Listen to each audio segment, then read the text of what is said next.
Hey Internet, I'm Hector Navarro, and this week we're talking about characters coming back from the dead on Legends of Tomorrow. An entire planet full of people who will eventually be dead on the new series Krypton. And iZombie on an all-new DCTV. First up, my babies, tonight on a brand new episode of What's Wrong? Let me go, that's interesting. Monday night on a brand new Legends of Mañana. Here's what's going down. Malice's power over Sarah resurfaces, and she becomes the bearer of a new totem. Yeah, guys, it is worse than you expected. The totem in question is the Death Totem, which, as we know, has dominion over the dead. Yes. Meanwhile, Agent Sharp notices something wrong with Sarah and recruits some unorthodox help.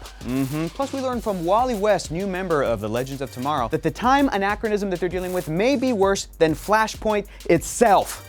That's how you know it's real bad. And maybe the most important thing we learned tonight is that Heatwave sleeps in the nude. You do you, buddy. It's very stressful to be a legend. And does Sarah have a girlfriend? What? Uh-oh, I really like that news. Really? We'll see how things turn out on the Legends of Tomorrow. All right, guys, because tonight's episode is pretty heavy and it's dealing with potential characters coming back from the dead and haunting their friends and family and loved ones. I'm gonna give you guys one of my favorite comic book connections to date. This is an iconic storyline. This is a massive event in the DC universe. If you haven't read it, you're gonna want to. I'm talking about Blackest Night. Yeah, it comes smack dab in the middle of Jeff Johns' iconic run on Green Lantern. Blackest Night deals with the aftermath of events like Identity Crisis and Final Crisis, where characters like Batman, Aquaman, Martian Manhunter, and more have died and recently returned from the dead. Barry Allen, yeah, the Flash, is learning about all of his friends who are now gone. And he's learning it from his best friend in the whole wide world, Hal Jordan Green Lantern. And Hal himself came back from the dead just a few years prior. That construct is a beautiful collage of all of the superhero characters in the superhero community who have passed away. It's real sad. So, at the beginning of the Blackest Night event, the day that Superman died was an international day of mourning. But since Superman himself came back from the dead years and years ago, that day has turned into a day of remembrance for all other superhero characters in the DC universe who have passed away, and innocent civilians who died in superhero battles with supervillains and what have you. So, that is the day that Green Lantern villain Black Hand and the Black Lantern Corps decide to strike. And it is brutal. I forgot how nasty this thing was. I mean, oh, I'm so sorry, Hawkman and Hawkwoman. Well, watch out. That's a zombified Ralph and Sue Dibney. You're gonna want to check it out. It is emotional. It is epic. It is gorgeous. That's Blackest Night. Whatever you do, do not miss the brand new episode of Legends of Tomorrow tonight. And later tonight, on an all-new iZombie, Liv is in love with some dude she's trying to find named Tim. Why is that? Because she still has hopeless romantic brain all up in her persona. She's orchestrating meet cutes, you guys. But here's what's going down on the investigatory side. Liv and Clive learn that the murder that they're investigating is due to a serial killer who is killing humans that are being smuggled into the city. That means that Ravi has to do a little bit of role-playing because he's trying to lock down a little connection from a smuggler. I love basically anything that Ravi does. You can do no wrong, Raoul. Keep it up, bud. And also tonight, and maybe my favorite moment from the entire episode, Major has wrestler brain. What's wrestler brain, you ask? It's pretty straightforward, brother. He ate a brain of a wrestler, and then it takes over his entire persona. So you're gonna want to make sure to tune in and watch the brand new episode of iZombie tonight on Monday. Oh, yeah. Do it, or you're a chum. Have some laughs, eat some popping corn, set your DVR machines and watch Wrestler Brain on an all-new iZombie. Great, got it. Moving on. And later this week on Wednesday night, so excited to announce this, we finally get to see the brand new series Krypton. So here's what's happening on Krypton on Wednesday night. Now, I know what you might be thinking. Krypton, isn't that the planet that is fated to explode when the rocket-carrying baby Kal-El heads over to Earth and gives us Superman, the greatest hero in the universe? Yes, that planet is fated to explode. But this show is not about how the people of Krypton died, rather, how they lived. Because before that momentous event happens, these people still had lives. They loved, they lived, they took risks, they built a society. So we get to learn how all of that happens before the birth of Kal-El. And our main character is Seg-El, Kal-El's grandfather. Seg-El has not even had his son Jor-El yet. This is a young, hunky Seg-El, okay? So, story takes place in Kandor City. We're gonna see a lot of famous, classic Kryptonian locations, including Kandor.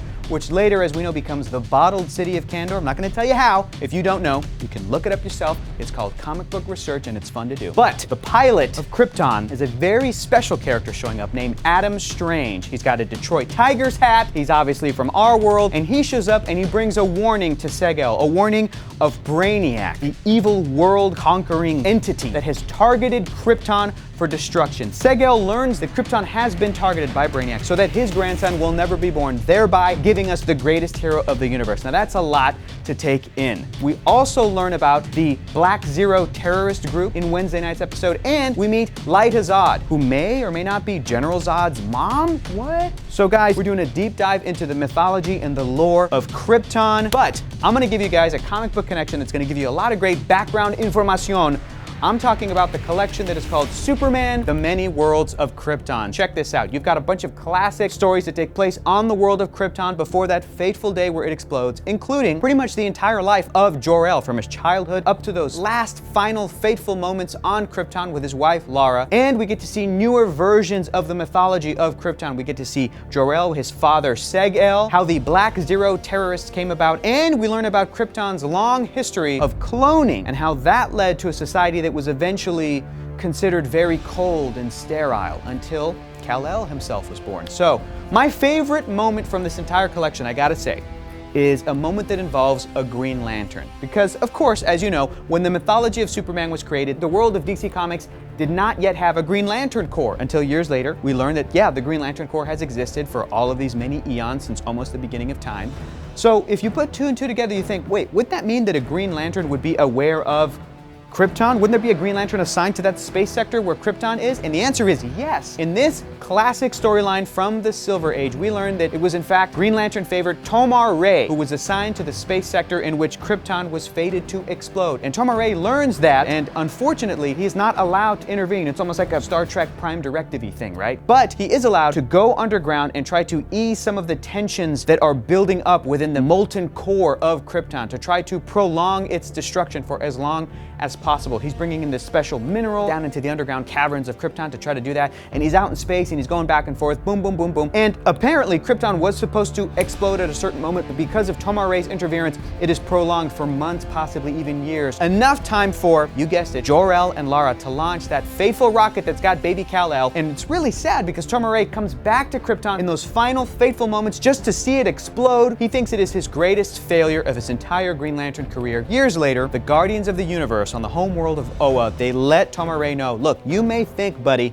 that this is your most horrible failure, but in fact, your intervention allowed for baby Kal-El to safely escape Krypton, thereby giving us the greatest hero in the history of the universe who has saved countless billions. So thank you, Tomar-re, you can rest easy. It was always fated to happen. And we're gonna learn what's gonna happen to Krypton with the new series that airs Wednesday night, so be sure to check out the pilot episode of Krypton.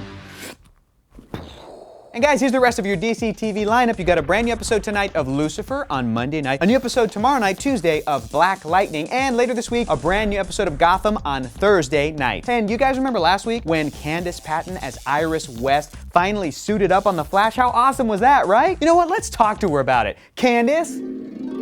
Hi. Hi.